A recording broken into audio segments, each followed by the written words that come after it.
നമസ്കാരം. ഇന്ന് നമ്മൾ കമ്പ്യൂട്ടറുകളുടെ ലോകത്തേക്കുള്ള അതിശയകരമായ ഒരു യാത്രയ്ക്ക് തുടക്കം കുറിക്കുകയാണ്. ഒരു വലിയ മുറിയോളം വലിപ്പമുള്ള ഭീമൻ യന്ത്രങ്ങളിൽ നിന്ന് നമ്മുടെ പോക്കറ്റിൽ ഒതുങ്ങുന്ന ചെറിയ ഉപകരണങ്ങളിലേക്ക് ഈ സാങ്കേതികവിദ്യ എങ്ങനെ മാറിയെന്ന് നിങ്ങളൊന്ന് ആലോചിച്ചു നോക്കിയിട്ടുണ്ടോ? അതാണ് നമ്മളിന്ന് പരിശോധിക്കാൻ പോകുന്നത്.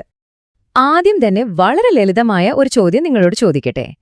കാലാവസ്ഥാ പ്രവചനങ്ങൾ നടത്തുന്ന ആ ഭീമൻ യന്ത്രങ്ങൾ മുതൽ നമ്മൾ സാധാരണ മെസ്സേജ് അയക്കാൻ ഉപയോഗിക്കുന്ന ഫോണുകൾ വരെ എടുത്താൽ ഇവയെ യഥാർത്ഥത്തിൽ എത്ര വിഭാഗങ്ങളായി തിരിക്കാൻ കഴിയും?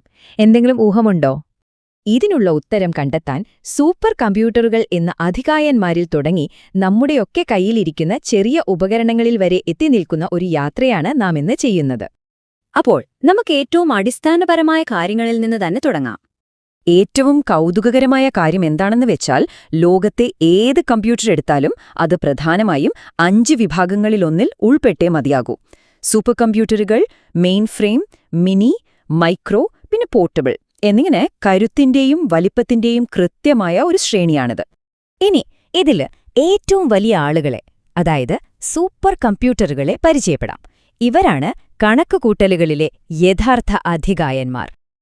സാധാരണ കമ്പ്യൂട്ടറുകൾക്ക് സങ്കല്പിക്കാൻ പോലും കഴിയാത്തത്ര സങ്കീർണമായ ജോലികൾക്കാണ് ഇവർ ഉപയോഗിക്കുന്നത് കേട്ടോ.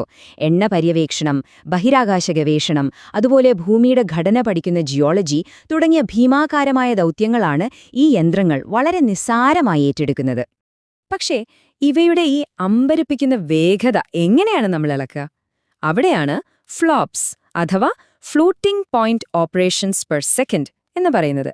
അതായത് ഒരു സെക്കൻഡിൽ ഈ യന്ത്രങ്ങൾക്ക് ചെയ്തു തീർക്കാൻ കഴിയുന്ന കണക്കുകൂട്ടലുകളുടെ അളവ്. കേൾക്കുമ്പോൾ തന്നെ അത്ഭുതം തോന്നുന്നില്ലേ?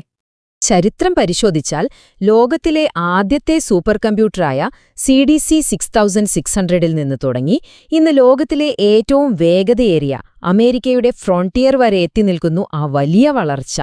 ഇനി നമ്മൾ പോകുന്നത് തികച്ചും അഭിമാനകരമായൊരു ചരിത്രത്തിലേക്കാണ്.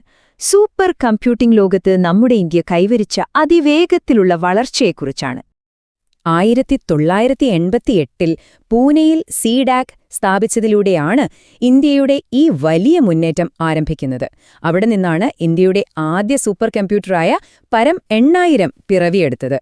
പിന്നീട് 2011ൽ ISRO നിർമ്മിച്ച അതിശക്തമായ സാഗ 22 വരെയുള്ള ആ ഒരു യാത്ര നമ്മുടെ വലിയൊരു ഇച്ഛാശക്തിയുടെ തെളിവാണ്. ഈ ഒരു മഹത്തായ ദേശീയ ഉദ്യമത്തിന് ചുക്കാൻ പിടിച്ചത് ആരാണെന്നത് നമ്മൾ തീർച്ചയായും ഓർക്കേണ്ടതുണ്ട്. ലോകമെമ്പാടും പ്രശസ്തമായ ഈ പരം സീരീസിന്റെ സൃഷ്ടിക്കു പിന്നിലെ ബുദ്ധികേന്ദ്രം CDACന്റെ ആദ്യ ഡയറക്ടറായ ഡോക്ടർ വിജയ് പി ഭട്കർ ആയിരുന്നു. 220 ടെറാഫ്ലോപ്സ് ഇതൊരു ചെറിയ സംഖ്യയല്ല. 2011ൽ ISRO വികസിപ്പിച്ചെടുത്ത സാഗ 220ന്റെ വേഗതയാണിത്.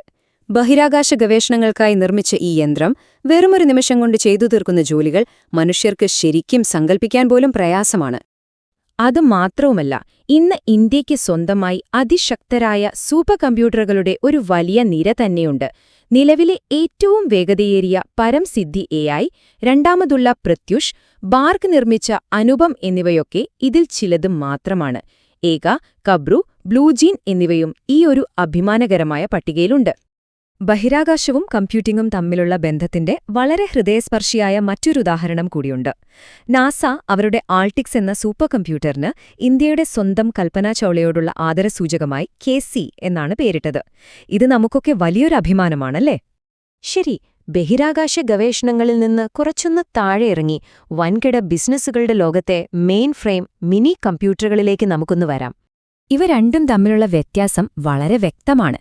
ബാങ്കുകൾക്കും മറ്റു വൻകിട സ്ഥാപനങ്ങൾക്കും ആവശ്യമായ വൻതോതിലുള്ള ഡേറ്റകൾ വളരെ എളുപ്പത്തിൽ കൈകാര്യം ചെയ്യുന്ന അതിശക്തരായ യന്ത്രങ്ങളാണ് മെയിൻ ഫ്രെയിമുകൾ. എന്നാൽ ശാസ്ത്രീയ ആവശ്യങ്ങൾക്കും ചെറുകിട ബിസിനസ്സുകൾക്കും ഇടയിലുള്ള ഒരു പാലമായിട്ടാണ് മിനി കമ്പ്യൂട്ടറുകൾ പ്രവർത്തിക്കുന്നത്. ഇനി നമ്മൾ വീട്ടിൽ ഉപയോഗിക്കുന്ന കമ്പ്യൂട്ടറുകളിൽ നിന്ന് ഈ മിനി കമ്പ്യൂട്ടറുകളെ വ്യത്യസ്തമാക്കുന്നത് എന്താണെന്ന് ചോദിച്ചാൽ, ഇതൊരു മൾട്ടി യൂസർ സിസ്റ്റമാണ്. അതായത് വലിയ ഓഫീസുകളിൽ ഒരേ സമയം നിരവധി ആളുകൾക്ക് ഒരുമിച്ച് ജോലി ചെയ്യാൻ കഴിയുന്ന ഒരു മികച്ച സംവിധാനമാണിത്. അവസാനമായി നമ്മളൊക്കെ ദിവസവും ഏറ്റവും കൂടുതൽ ഉപയോഗിക്കുന്ന മൈക്രോ പോർട്ടബിൾ കമ്പ്യൂട്ടറുകളെക്കുറിച്ച് സംസാരിക്കാം. മൈക്രോ കമ്പ്യൂട്ടറുകൾ വന്നതോടെ നമ്മൾ നേരത്തെ പറഞ്ഞ ആ മൾട്ടി യൂസർ എന്ന രീതി മാറി പൂർണ്ണമായും വ്യക്തിപരമായ ഉപയോഗം എന്നതിലേക്ക് കാര്യങ്ങൾ ഒതുങ്ങി. വേർഡ് പ്രോസസ്സിംഗ് പോലെയുള്ള നമ്മുടെ ദൈനംദിന കാര്യങ്ങൾ നമ്മൾ നേരിട്ട് ചെയ്യാൻ തുടങ്ങി. ഈ മേഖലയിലെ ഏറ്റവും വലിയൊരു വഴിത്തിരിവായിരുന്നു ഓസ്ബോൺ 1. എളുപ്പത്തിൽ എടുത്തുകൊണ്ട് നടക്കാൻ സാധിക്കുന്ന ലോകത്തെ ആദ്യത്തെ പോർട്ടബിൾ കമ്പ്യൂട്ടർ എന്നൊരു കിടിലൻ അനുഭവം നമുക്ക് സമ്മാനിച്ചത് ഈ ഉപകരണമാണ്. ഒരു ബ്രീഫ് കേസിലോ അല്ലെങ്കിൽ ഡയറിയിലൊക്കെ കൊണ്ടു നടക്കാവുന്ന തരത്തിലുള്ള ഉപകരണങ്ങളിലേക്കുള്ള മാറ്റമായിരുന്നു പിന്നീട് നമ്മൾ കണ്ടത്. അങ്ങനെയാണ് ഇന്ന് നാം സ്ഥിരമായി ഉപയോഗിക്കുന്ന ലാപ്ടോപ്പുകളും സ്മാർട്ട് ഫോണുകളും വരെ ഉണ്ടായത്. അങ്ങനെ ലോകം മുഴുവൻ നമ്മുടെ കൈകളിലെ ഒരു ചെറിയ സ്ക്രീനിലേക്ക് ചുരുങ്ങി എന്ന് തന്നെ പറയാം. അവസാനമായി നിങ്ങളെ അത്ഭുതപ്പെടുത്തുന്നൊരു കാര്യം കൂടി പറയാം.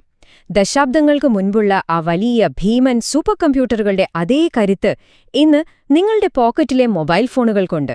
അങ്ങനെയെങ്കിൽ ഇന്നത്തെ ഈ അതിശക്തരായ സൂപ്പർ കമ്പ്യൂട്ടറുകൾ നാളത്തെ പോർട്ടബിൾ കമ്പ്യൂട്ടറുകളായി മാറിയാൽ എന്തായിരിക്കും അവസ്ഥ എന്നൊന്ന് ആലോചിച്ചു നോക്കൂ. അന്ന് നമുക്ക് എന്തൊക്കെ ചെയ്യാൻ സാധിക്കും?